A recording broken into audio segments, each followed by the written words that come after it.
नमस्कार, स्वागत है आपका निशानेबाज न्यूज पर। आपके साथ मैं हूं मानसी तिवारी। इंदौर में 5 महीने से लापता युवक के मामले में अब नया मोड़ आ गया है, जहां मां के बाद बहन ने भी बहू और ससुराल पक्ष पर गंभीर आरोप लगाए हैं। परिवार का दावा है कि उन्हें गुमराह किया जा रहा है और अब उनसे बड़ी रकम की मांग भी की जा रही है। पुलिस पूरे मामले की जाँच में जुटी है।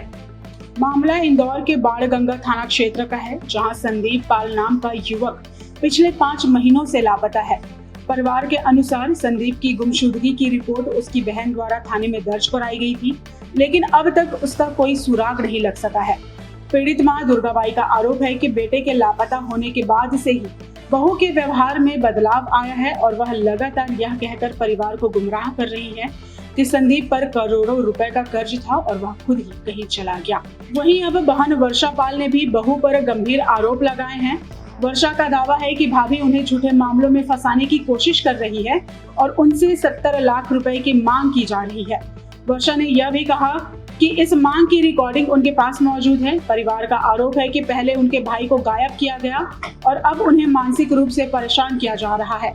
देश भर में हाल के कुछ मामलों के बाद इस तरह की आशंकाओं ने परिवार की चिंता और भी बढ़ा दी है। हालांकि पुलिस का कहना है कि हर एंगल से जांच की जा रही है। इसी सिलसिले में पीड़ित परिवार ने डीसीपी से मुलाकात कर जल्द कार्रवाई और युवक की तलाश की मांग की है। मेरा लड़का 4 नवंबर को बहू को लेने गया था अशोकनगर। उसके बाद से गायब हो गया, ना फोन आया, ना उसको कोई फोन भी नहीं आया, ना घर पे वापस लौट के आया। अब बहू धीरे धीरे मेरे साथ गलत व्यवहार करने लग गई, मेरे से लड़ने झगड़ने लग गई और मेरे से वो बार बार अपने मायके जाने लगी। वो मैं पूछती थी बेटा कहाँ जा रही, तो मेरे मायके में पापा की तबीयत खराब है, 15 दिन में चली जाए, 15 दिन में आया जा, बिना बोले ही चली जाए, मेरे को पता ही नहीं। और उसके बाद भी क्या हुआ, फिर मेरे से मैं पैसे कौड़ी दूं तो बोलते खाने को नहीं देती है, लड़ती है, मारती झगड़ती है। मेरे को ननंद मारती है। ननंद तो जिसमें अपने घर की हो गई, वे कहाँ तेरे को मारने आएंगी। और फिर ये सब हुआ, फिर वो खुद अपनी मर्जी से घर चली गई। तो वो अपनी मर्जी से एक दिन बोली मैं जा रही, तो मैंने कहा बेटा क्यों जा रही, तो बोलती क्या ना तेरे से मेरे को खतरा है, मेरे बच्चे को तू मार डालेगी, मेरे को मार डालेगी। तो मैंने कहा मैं क्यों मार डालूंगी। उसने घर पे 2 पुलिस वाले बुला लिए, तो बोले कि तुम पुलिस वाले आए, तो मैंने वो बोलने लगे कि ये मेरे को मार डालेगी। तो पुलिस वाले ने बोला कि ऐसे नहीं, तुम थाने आओ, तुम्हारी तरफ के भी मायके की बुलाओ, ससुराल के भी बुलाओ, जब सुनवाई होगी। तो वो फिर थाने भी नहीं गई और ना मेरे से। फिर दूसरे तीसरे दिन वो मायके चली गई अपना सामान लेके। मैंने रोका भी, उसके बाद भी नहीं रुकी। अभी आपने क्या शिकायत की?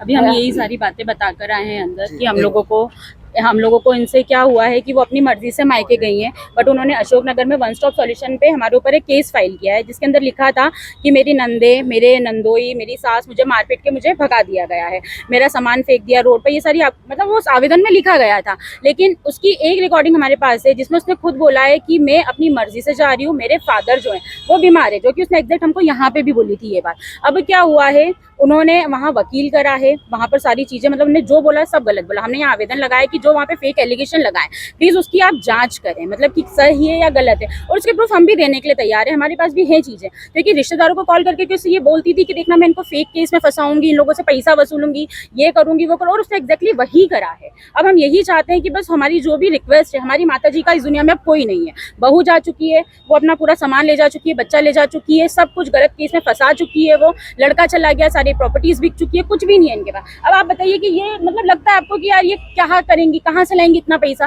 वो 70-80 लाख रुपए मांग रही है हम लोगों से, हम कहाँ से देंगे ये बताइए आप लोग। और अगर आपको यकीन नहीं है तो मैं आपको रिकॉर्डिंग भी सुना सकती हूँ, जिसमें वो खुद बोल रही है कि मैं वहां जाके वकील से बात करूंगी कौन कौन से केस लग सकते हैं। आप बताइए ये क्या हुआ कि अगर हम मारते पीटते, वो लड़की जो पल पल पे पुलिस बुलाती थी, पल पल पे, मतलब अगर आप उसका एक सामान नहीं दे रहे हो तो पुलिस बुला लेती थी, तो क्या वो उसको जब मारा पीटा होगा तो पुलिस स्टेशन नहीं जा सकती थी क्या?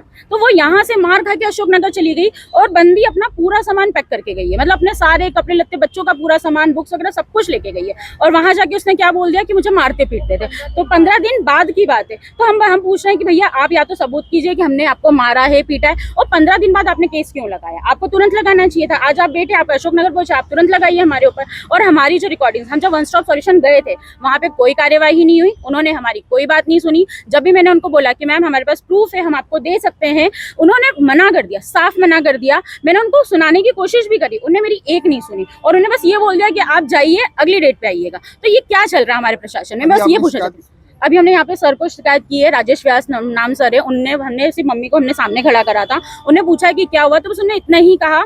मम्मी ने बोला कि हमारा लड़का गायब है, ऐसा उन्हें कुछ लिख के दिया और बोला कि ठीक है आप बाहर चले जाइए। तो यहाँ से भी ना कोई हेल्प हो रही है, ना बनगा थाने से हो रही है, ना अशोक नगर से हो रही है। तो हम लोग क्या पागल हैं क्या, इनको लेके कहाँ जाएंगे हम लोग? और ये जो झूठे केस में फंसाने की बात है, ये क्या करेंगी ये? मुझे तो बस ये जानना चाहते, पुलिस प्रशासन से मेरा यही सवाल है कि भाई साहब आप लोग क्या कर रहे हो? एक लड़का जो 5 महीने से गायब है, आप खुद जान रहे हैं इंदौर में क्या क्या चल रहा है, लड़कियां क्या क्या कर रही हैं। आए दिन आपको सबकी न्यूज पता चल रही है कि कहीं इसका लड़की बहू ने इसको मार दिया, वाइफ ने ये कर दिया वो कर दिया, तो एक लड़का आप क्यों नहीं खोज पा रहे? लगभग 3-4 महीने पूर्व गुमशुद की धारणा बाणगंगा में पंजीबद्ध हुई थी संदीप पाल जी की। दोनों पक्ष अक्सर शिकायतें करते हैं, कभी थाने में जा कर के और कभी वरिष्ठ कार्यालयों में। पत्नी का कहना ये है कि उनकी जो सास है वो अपने पास नहीं रखती हैं। सास और बहन का कहना ये है कि कहीं ना कहीं पत्नी को मालूम है और इनकी संज्ञान में है कि इनका पति कहाँ है। चूँकि इसमें संपूर्ण घटनाक्रम में एक तथ्य सामने आ रहा है कि संदीप के द्वारा बहुत सारे लोगों से कुछ पैसा ऐसा लिया गया है और उसी परिप्रेक्ष्य में कुछ लोगों से हमारे द्वारा पूछताछ भी की थी। जिस दिनांक को वो गुम हुए हैं उस दिनांक को किस किस से चर्चा हुई है, उन सभी से पूछताछ की गई है। सभी का कहना यही है कि जानबूझ करके वो कहीं निकला हुआ है। बाकी हमारी टीम लगी हुई है और गुमशुदगी की तलाश के लिए हमारे प्रयास जारी है। जैसे ही संबंधित व्यक्ति की दस्तयाबी होती है सारे तथ्यों का खुलासा किया जाएगा। नहीं, अभी ऐसे तो संदेह जो भी जाहिर किए जाते हैं उस पर जांच में ले लिया जाता है और हम सभी एंगल से उस दस्तयाबी का प्रयास कर रहे हैं और हमारा पूरा प्रयास है कि सुरक्षित तरीके से व्यक्ति की दस्तयाबी की जाए। फिलहाल पुलिस सभी पहलुओं पर जांच कर रही है और परिवार को जल्द सुराग मिलने की उम्मीद है। वहीं परिजन लगातार न्याय और संदीप की सुरक्षित वापसी की मांग कर रहे हैं। देश और दुनिया की तमाम खबरों को जानने के लिए बने रहे निशानेबाज के साथ। नमस्कार।